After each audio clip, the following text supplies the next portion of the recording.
जय श्री कृष्णा। राधे राधे। उद्धव गीता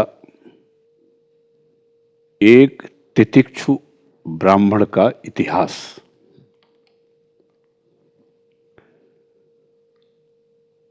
उद्धव जी बोले, भगवान आप समस्त वक्ताओं के शिरोमणि हैं।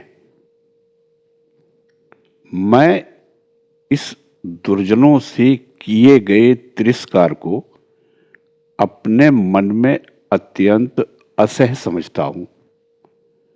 अतः जैसे मैं इसको समझ सकूं, आपका उपदेश जीवन में धारण कर सकूं, वैसे हमें बतलाइए। विश्वात्मन, जो आपके भागवत धर्म के आचरण में प्रेम पूर्वक संलग्न है, जिन्होंने आपके चरण कमलों का ही आश्रय ले लिया है, उन शांत पुरुषों के अतिरिक्त बड़े बड़े विद्वानों के लिए भी दुष्टों के द्वारा किया हुआ तिरस्कार सह लेना अत्यंत कठिन है, क्योंकि प्रकृति अत्यंत बलवती है।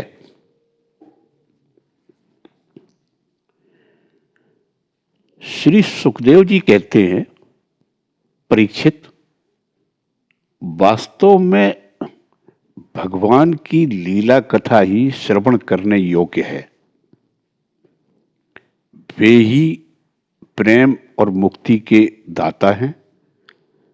जब उनके परम प्रेमी भक्त उद्धव जी ने इस प्रकार प्रार्थना की, तब यदुवंश विभूषण श्री भगवान ने उनके प्रश्न की प्रशंसा करके उनसे इस प्रकार कहा।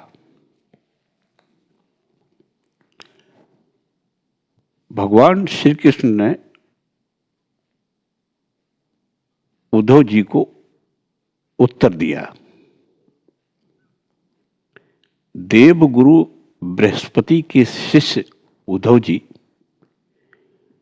इस संसार में प्रायः ऐसे संत पुरुष नहीं मिलते जो दुर्जनों की कटुवाणी से बिंधे हुए अपने हृदय को संभाल सके।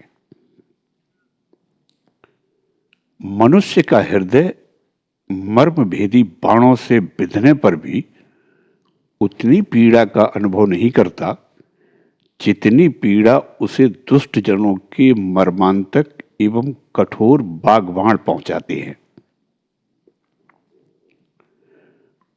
उद्धव जी, इस विषय में महात्मा लोग एक बड़ा पवित्र प्राचीन इतिहास कहा करते हैं। मैं वही तुम्हें सुनाऊंगा, तुम मन लगाकर उसे सुनो। एक भिक्षुक को दुष्टों ने बहुत सताया था। उस समय भी उसने अपना धैर्य न छोड़ा और उसे अपने पूर्व जन्म के कर्मों का फल समझकर कुछ अपने मानसिक उद्गार प्रकट किए थे। उन्हीं का इस इतिहास में वर्णन है। प्राचीन समय की बात है।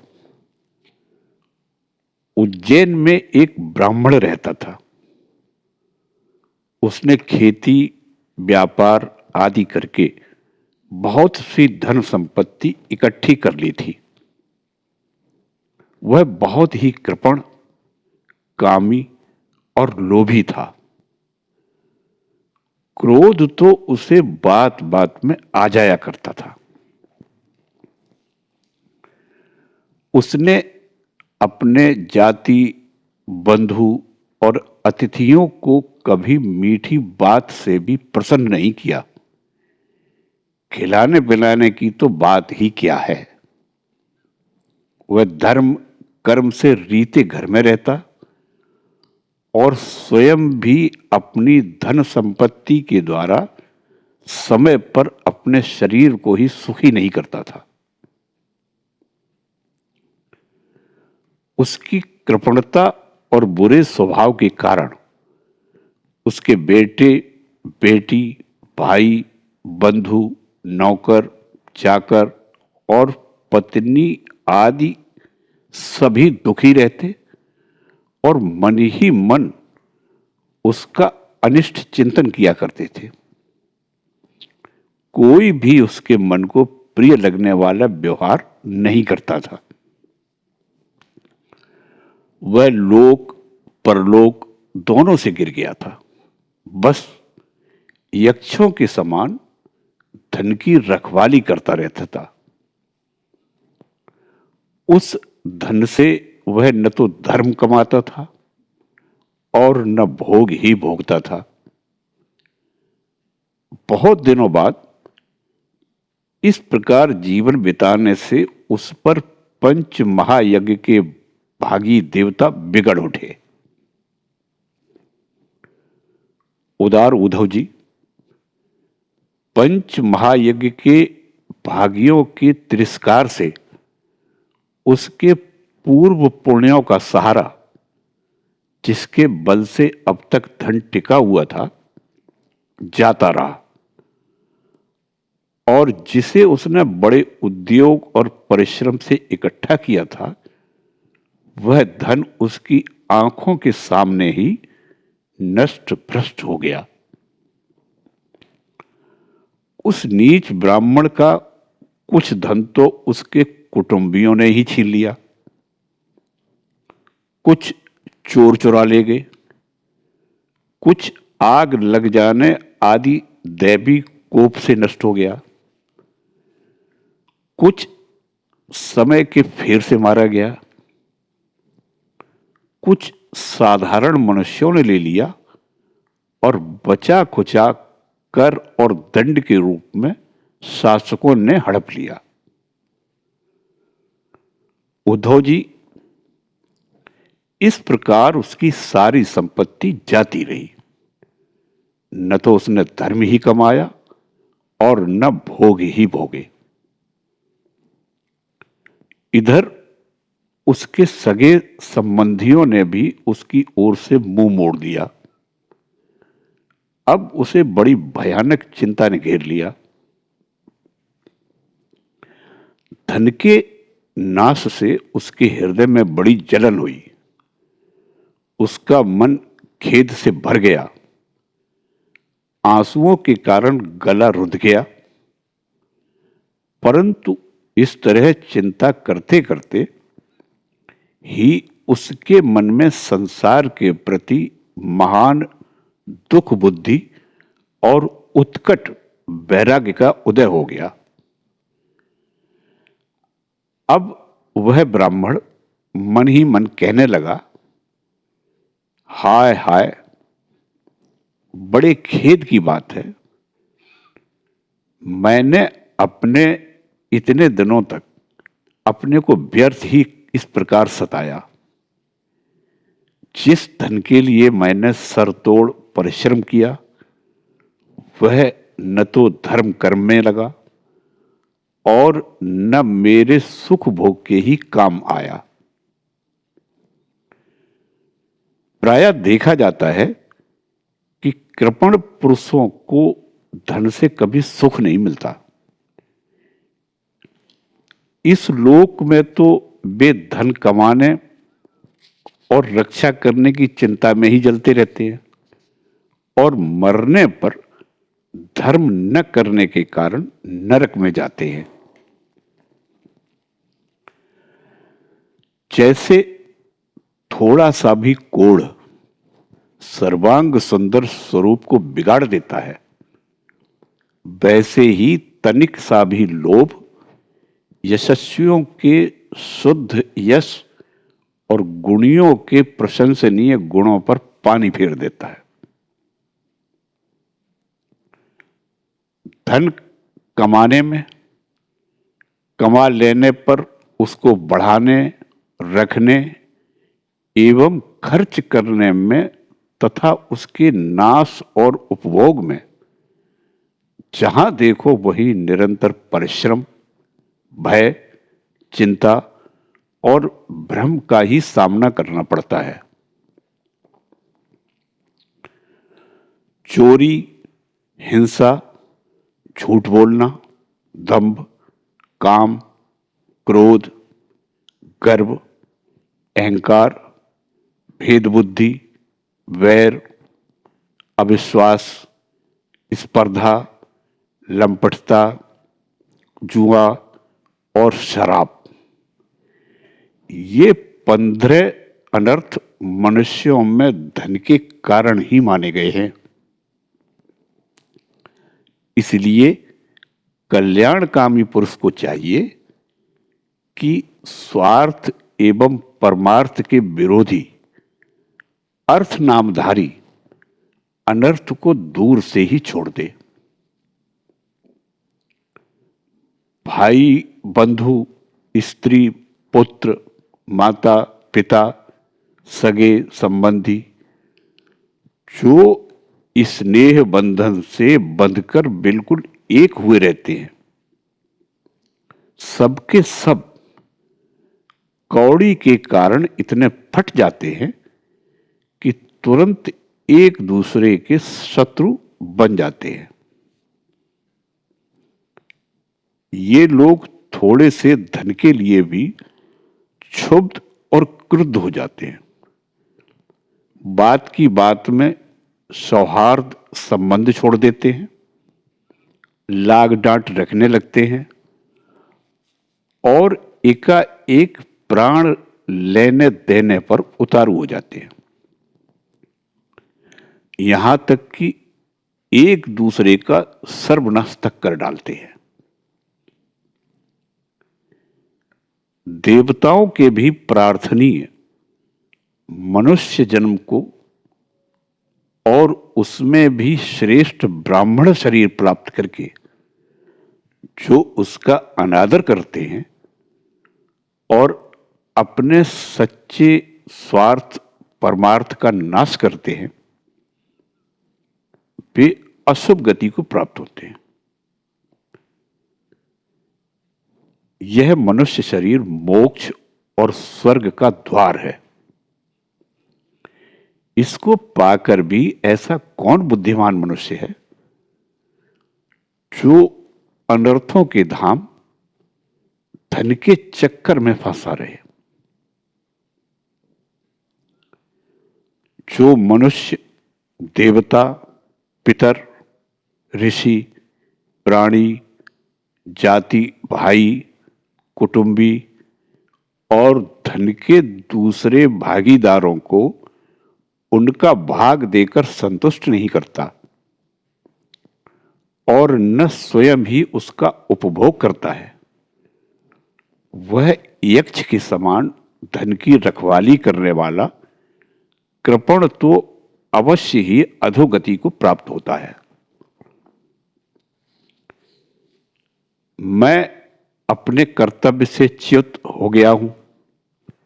मैंने प्रमाद में अपनी आयु, धन और बल पौरुष खो दिए। विवेकी लोग जिन साधनों से मोक्ष तक प्राप्त कर लेते हैं, उन्हीं को मैंने धन इकट्ठा करने की व्यर्थ चेष्टा में खो दिया। अब बुढ़ापे में मैं कौन सा साधन करूंगा?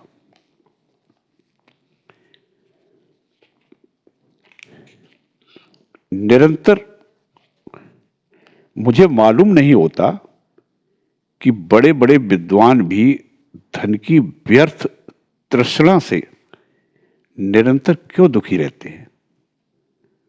हो न हो अवश्य ही यह संसार किसी की माया से अत्यंत मोहित हो रहा है। यह मनुष्य शरीर काल के विकराल गाल में पड़ा हुआ है। इसको धन से, धन देने वाले देवताओं और लोगों से, भोग वासनाओं और उनको पूर्ण करने वालों से तथा पुनः पुनः जन्म मृत्यु के चक्कर में डालने वाले सकाम कर्मों से लाभ ही क्या है। इसमें संदेह नहीं कि सर्वदेव स्वरूप भगवान मुझ पर प्रसन्न है, तभी तो उन्होंने मुझे इस दशा में पहुंचाया है और मुझे इस जगत के प्रति यह दुख बुद्धि और वैराग्य दिया है। वस्तुतः वैराग्य ही इस संसार सागर से पार होने के लिए नौका के समान है। अब मैं ऐसी अवस्था में पहुंच गया हूं, यदि मेरी आयु शेष हो तो मैं आत्मलाभ में ही संतुष्ट रहकर अपने परमार्थ के संबंध में सावधान हो जाऊंगा और अब जो समय बच रहा है उसमें अपने शरीर को तपस्या के द्वारा सुखा डालूंगा। तीनों लोकों के स्वामी देवगण मेरे इस संकल्प का अनुमोदन करें। अभी निराश होने की कोई बात नहीं है, क्योंकि राजा खटवांग ने तो 2 घड़ी में ही भगवत धाम की प्राप्ति कर ली थी।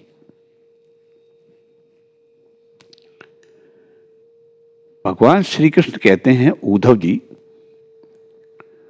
उस उज्जैन निवासी ब्राह्मण ने मन ही मन इस प्रकार निश्चय करके मैं और मेरेपन की गांठ खोल दी।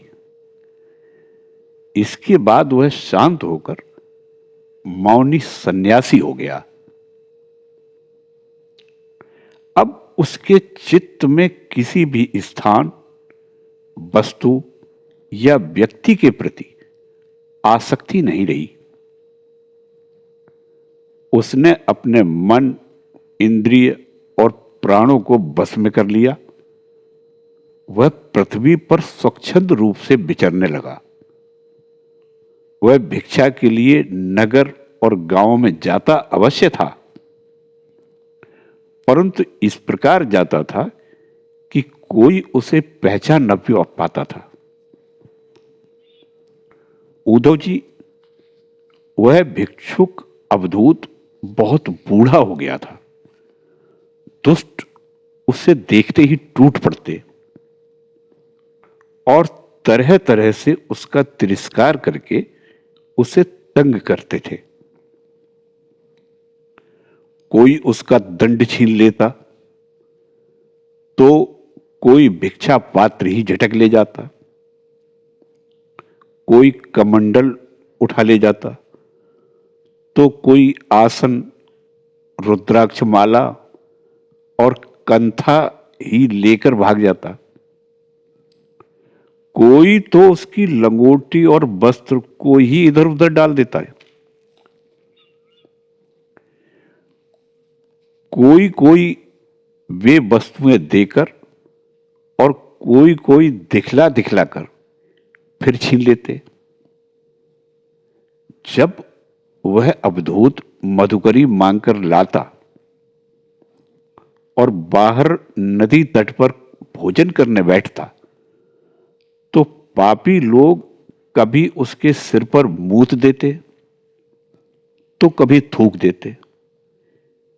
वे लोग उस मौनी अवधूत को तरह तरह से बोलने के लिए विवश करते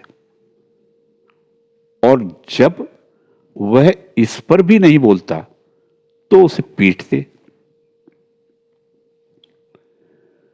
कोई उसे चोर कहकर डांटने और दपटने लगता।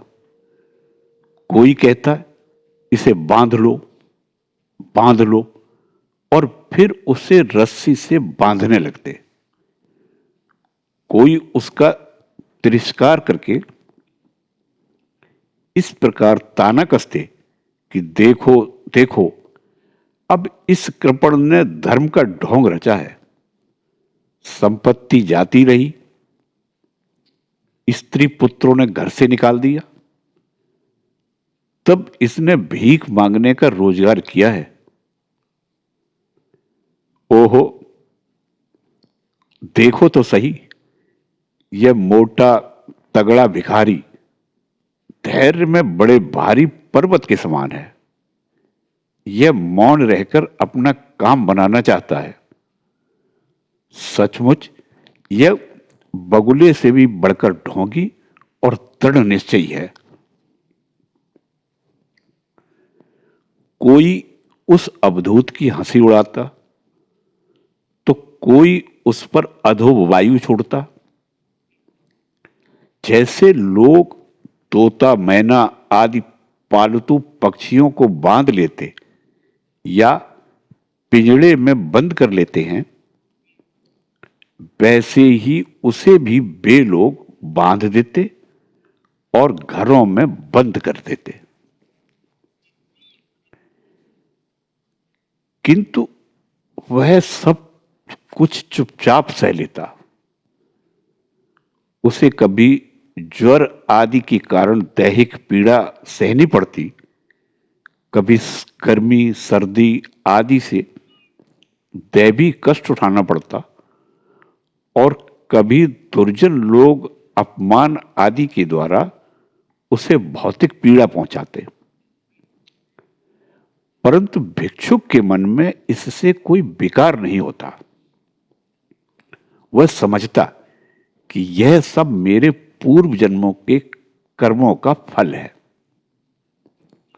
और इसे मुझे अवश्य भोगना पड़ेगा।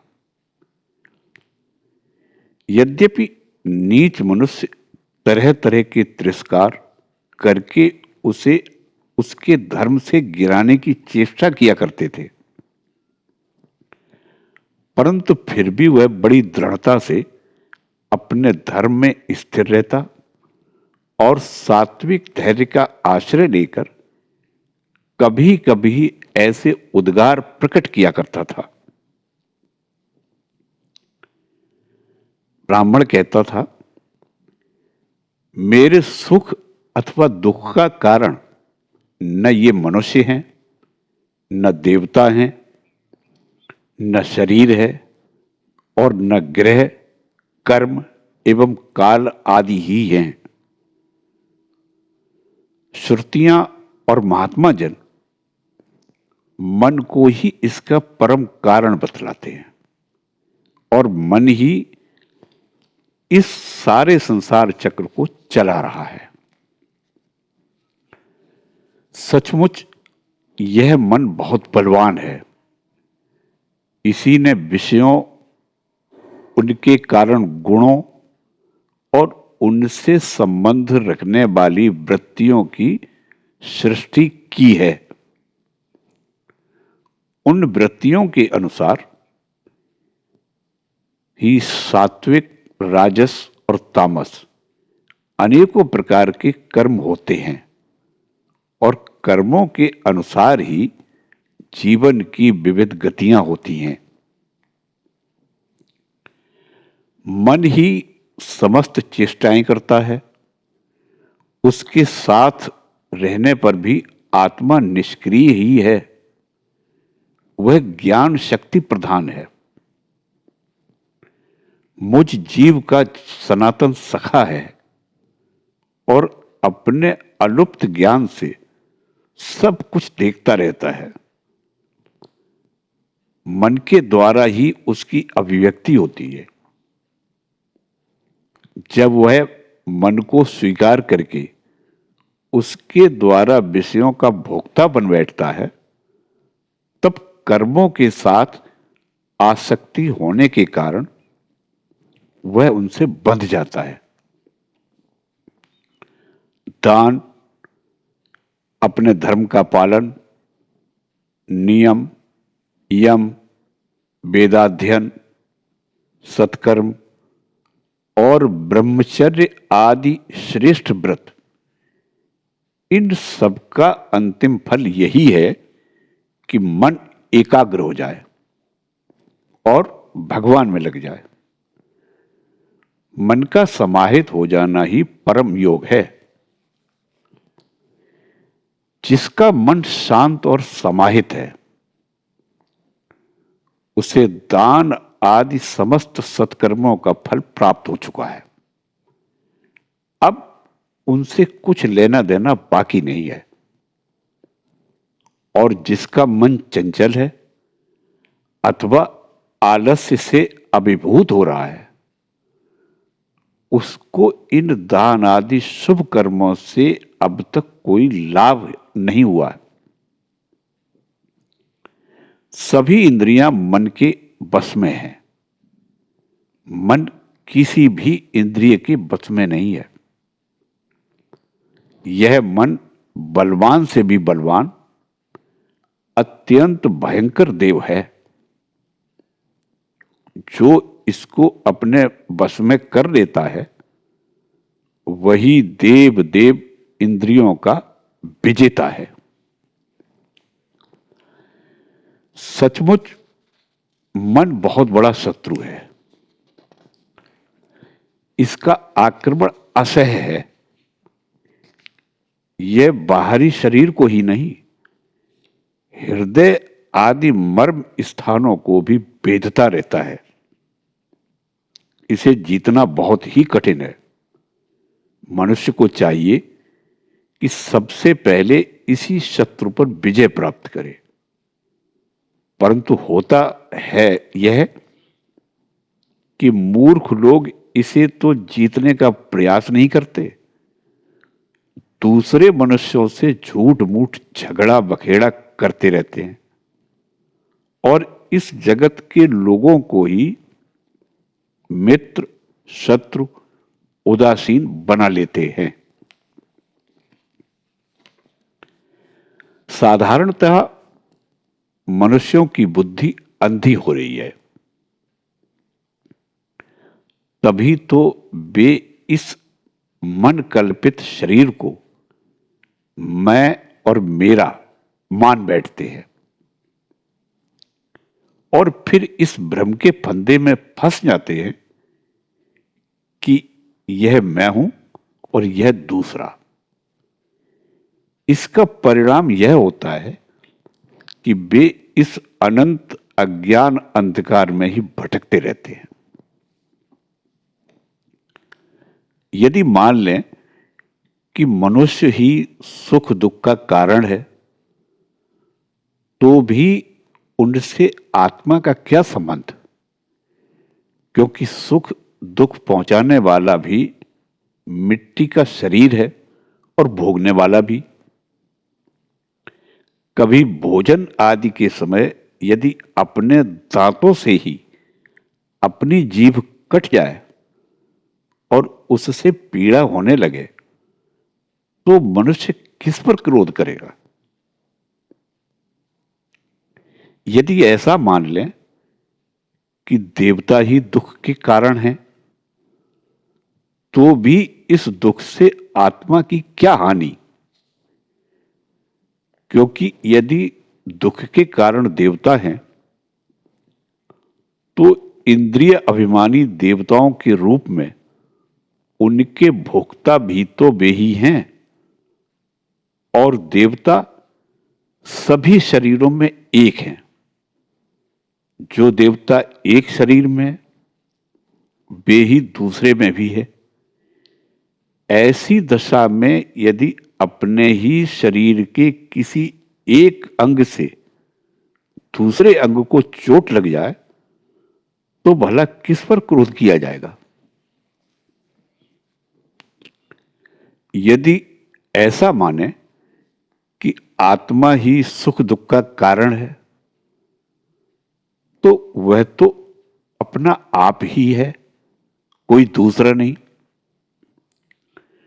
क्योंकि आत्मा से भिन्न कुछ और है ही नहीं। यदि दूसरा कुछ प्रतीत होता है, तो वह मिथ्या है। इसलिए न सुख है न दुख, फिर क्रोध कैसा? क्रोध का निमित्त ही क्या है? यदि ग्रहों को सुख दुख का निमित्त माने, तो उनसे भी अजन्मा आत्मा की क्या हानि? उनका प्रभाव भी जन्म मृत्युशील शरीर पर ही होता है। ग्रहों की पीड़ा तो उनका प्रभाव ग्रहण करने वाले शरीर को ही होता है और आत्मा उन ग्रहों और शरीरों से सर्वथा परे है, तब भला वह किस पर क्रोध करे? यदि कर्मों को ही सुख दुख का कारण माने तो उनसे आत्मा का क्या प्रयोजन? क्योंकि वे तो एक पदार्थ के जड़ और चेतन उभय रूप होने पर ही हो सकते हैं। जो वस्तु विकार युक्त और अपना हित अहित जानने वाली होती है उसी से कर्म हो सकते हैं। अतः वह विकार युक्त होने के कारण जड़ होनी चाहिए और हित अहित का ज्ञान रखने के कारण चेतन। किंतु देह तो अचेतन है और उसमें पक्षी रूप से रहने वाला आत्मा सर्वथा निर्विकार और साक्षी मात्र है। इस प्रकार कर्मों का तो कोई आधार ही सिद्ध नहीं होता, फिर क्रोध किस पर करें? यदि ऐसा माने कि काल ही सुख दुख का कारण है तो आत्मा पर उसका क्या प्रभाव? क्योंकि काल तो आत्म स्वरूप ही है। जैसे आग आग को नहीं जला सकती और बर्फ बर्फ को नहीं गला सकता, वैसे ही आत्म स्वरूप काल अपने आत्मा को ही सुख दुख नहीं पहुंचा सकता। फिर किस पर क्रोध किया जाए? आत्मा शीत उष्ण सुख दुख आदि द्वंद्वों से सर्वथा अतीत है। आत्मा प्रकृति के स्वरूप, धर्म, कार्य, लेश, संबंध और गंध से भी रहित है। उसे कभी कहीं किसी के द्वारा किसी भी प्रकार से द्वंद्व का स्पर्श ही नहीं होता। वह तो जन्म मृत्यु के चक्र में भटकने वाले अहंकार को ही होता है। जो इस बात को जान लेता है वह फिर किसी भी भय के निमित्त से भयभीत नहीं होता। बड़े बड़े प्राचीन ऋषि मुनियों ने इस परमात्म निष्ठा का आश्रय ग्रहण किया है। मैं भी इसी का आश्रय ग्रहण करूंगा और मुक्ति तथा प्रेम के दाता भगवान के चरण कमलों की सेवा के द्वारा ही इस दुरंत अज्ञान सागर को अनायास ही पार कर लूंगा। भगवान श्री कृष्ण कहते हैं, उद्धव जी, उस ब्राह्मण का धन क्या नष्ट हुआ, उसका सारा क्लेश ही दूर हो गया। अब वह संसार में विरक्त हो गया था और सन्यास लेकर पृथ्वी में स्वच्छंद विचर रहा था। यद्यपि दुष्टों ने उसे बहुत सताया, परंतु फिर भी वह अपने धर्म में अटल रहा, तनिक भी विचलित नहीं हुआ। उस समय वह मौनी अवधूत मन ही मन इस प्रकार गीत गाया करता था, उद्धव जी,